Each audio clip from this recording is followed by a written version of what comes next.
Bonjour à toutes et à tous, ici Piero San Giorgio, auteur de Survivre à l'effondrement économique, maintenant également en russe. Aujourd'hui, courte vidéo, revue d'un livre que je viens de terminer, que beaucoup d'entre vous m'ont conseillé. Le dernier livre de Philippe de Villiers, Le moment est venu de dire ce que j'ai vu.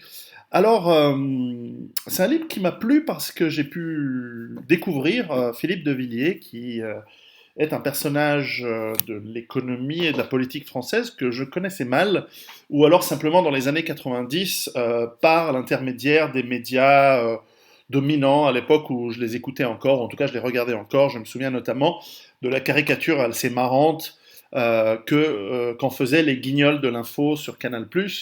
Et donc c'était intéressant d'apprendre par ce livre à en connaître plus, et je dirais que ça me donne envie de lire d'autres livres qu'a écrit Monsieur de Villiers.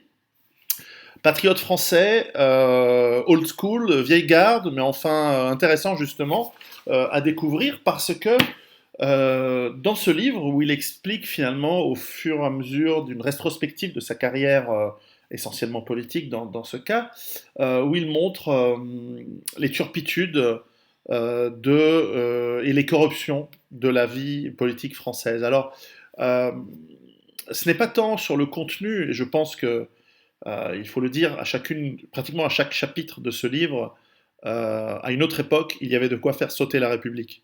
Le gouvernement français devrait tomber pour chacune des informations qui sont contenues dans chacun des chapitres de ce livre. Mais aujourd'hui, je pense qu'on nous annoncerait que le président de la République en France est un incapable fini.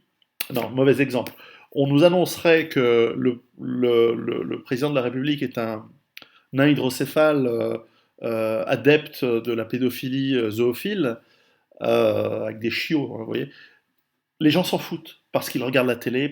Donc en fait, ce livre, j'imagine, est rempli de bombes qui ne font plus exploser rien du tout parce que la population est amorphe, inapte. Elle regarde Hanouna, elle est complètement abrutie, complètement globalisée, idiote. Et les seuls qui réagiraient eh bien, sont d'une part en situation d'infériorité et aussi ont trop à perdre. Donc, quelles sont les solutions?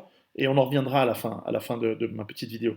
Mais ça, certainement, c'est un livre qui est explosif. Moi, quand je lis ceci, j'ai rien appris philosophiquement de fondamentalement nouveau. Simplement, j'ai pu voir à quel point la France est un pays qui est aussi corrompu que l'Italie d'avant les années 90, qu'un État africain de base ou qu'un pays du tiers-monde comme les États-Unis. Et que l'on voit à quel point l'intelligentsia française est asservie volontairement pas la classe politique, mais aux propriétaires de la classe politique française et de l'Union européenne, qui sont des grands groupes multinationaux forts de leur lobby, de lobby communautaire et bien sûr d'un agenda supranational, globaliste et de remplacement et de déracinement, de destruction des cultures, en fait de toutes les cultures du monde. Bien sûr, Philippe de Villiers, français, patriote français, se plaint, il a raison, de la destruction de la culture française et de ce qu'est la France. Mais la réalité, c'est que ce même mécanisme se met en place pour la destruction d'autres cultures, qu'elles soient l'allemande, l'anglaise, l'italienne, même celle des États-Unis. Et puis, mais finalement avec la moins de force, puisque moins prioritaire, des cultures d'Algérie euh, et d'autres endroits. Bref, donc ce livre commence par, évidemment, il fait une rétrospective. Tu vas me faire chier, toi, avec ce téléphone, connasse.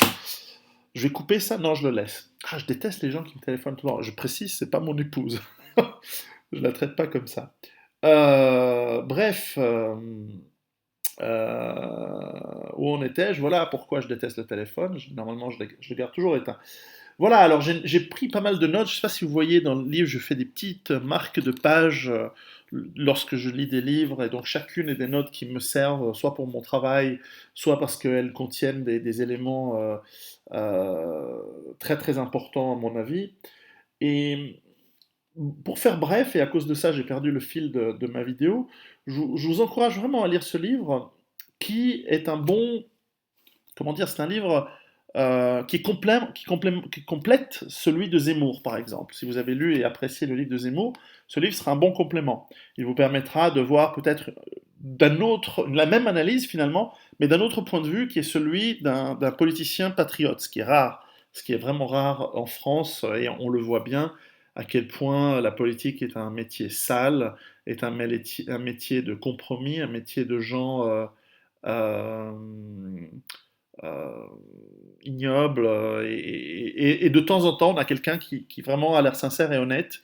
En plus, c'est un chef d'entreprise, c'est quelqu'un qui connaît la vie et qui visiblement, en tout cas, relate des rencontres avec des gens et d'autres chefs d'État qui sont assez succulentes. Je ne vais pas vous gâcher la surprise si vous le lisez, mais il y a un chapitre sur la rencontre de Philippe de Villiers avec Vladimir Poutine qui est totalement...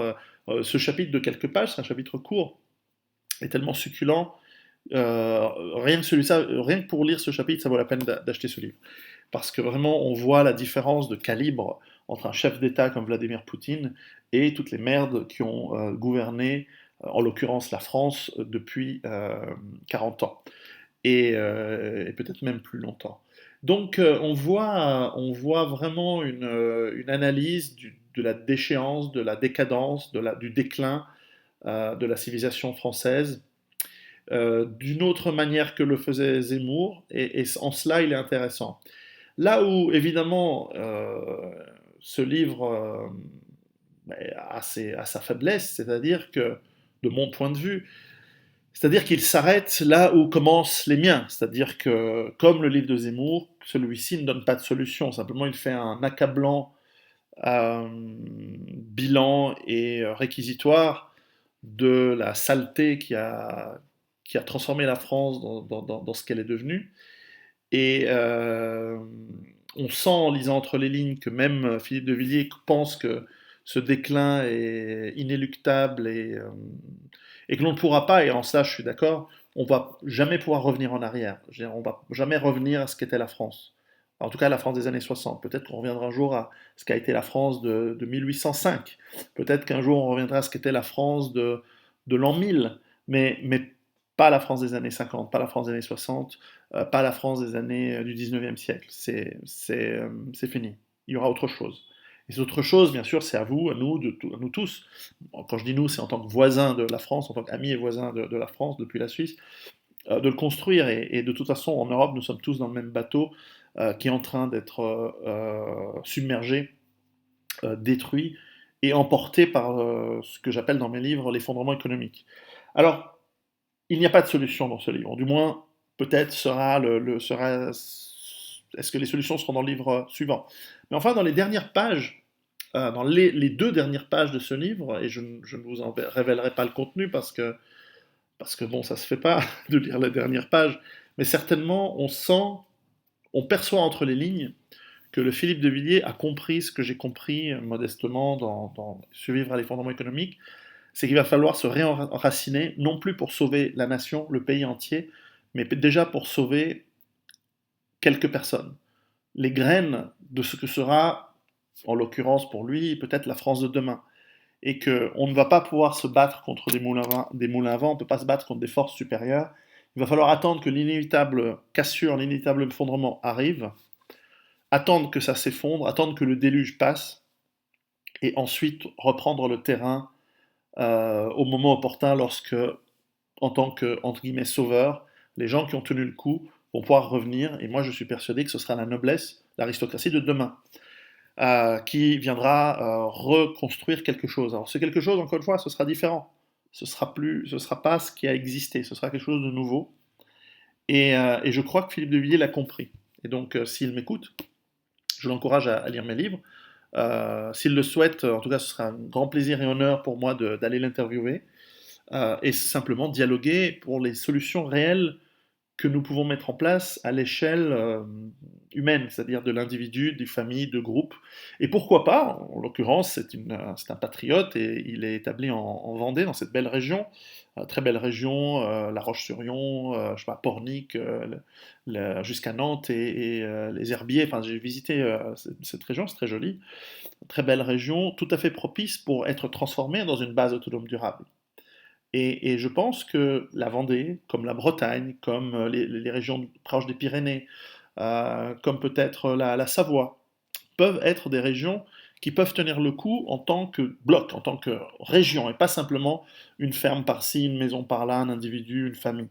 Je pense qu'il y a un travail, et je serais ravi, modestement évidemment, d'aider toute la Vendée. Je sais que vous êtes nombreux à m'écouter de cette région. euh, à être transformée, à contribuer à la transformer en base autonome durable, c'est-à-dire une région enracinée, autonome, capable de se défendre, capable de tenir le choc lorsque cet effondrement inévitable va arriver, et à mon avis, il est très proche. On ne parle plus de décennies, on parle de toute façon de quelques années au maximum. Donc, le temps est compté. Amis vendéens, amis français, préparez-vous. Et c'est un livre que je conseille à lire pour voilà, prendre conscience des 30 dernières années, de ce qui s'est passé. Encore une fois, il y a vraiment énormément d'éléments croustillants, je veux dire. J'ai beaucoup rigolé en lisant ce livre, en voyant l'horreur de ce que c'est que la politique française, l'horreur morale, même si moi je ne fais pas de morale dans mes livres. Mais enfin, on voit la petitesse, la veulerie, la corruption.